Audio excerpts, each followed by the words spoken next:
రోజు నువ్వు ఒక సిగరెట్ యాడ్ చేస్తున్నావు, ఆ లోపలికి వెళ్ళింది ఏదో విధంగా బయటికి రావాలి. వెళ్ళిన కెమికల్స్ గానీ ఏవి బయటికి రావు. ఓకే, అండ్ ఇన్ఫర్మేషన్ కోసం ఒక్కో సిగరెట్ లో 7,000 కెమికల్స్ ఉంటాయి అప్రాక్సిమేట్ గా. అండ్ అందులో 70 డెఫినెట్ గా క్యాన్సర్ కాజ్ చేస్తాయి. ఇవన్నీ కూడా జనాలకు తెలుసు. ఆ పెట్టె మీద కనీసం ఫోటోలు కూడా వేస్తున్నారు, అయినా సరే సిగరెట్ తాగుతుంటారు. అంటే నీకు తెలిసి డబ్బులు ఇచ్చి 7 సెకండ్ల హై కోసం యు ఆర్ బయింగ్ డిసీజెస్. ఈ 7 సెకండ్ల హైకి ఆ సిగరెట్ నీ లైఫ్ లో 11 నిమిషాలని తినేస్తుంది. సిగరెట్ వచ్చేసి హెడ్ టు టో ప్రతి ఆర్గన్ ని ఎఫెక్ట్ చేస్తుంది. క్యాన్సర్స్, వెజల్ డిజీజెస్ పక్కా కాజ్ చేస్తుంది.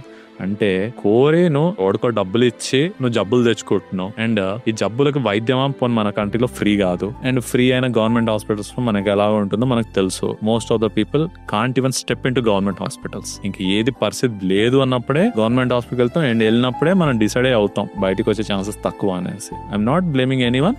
This is how the system is. Ground reality ఇది.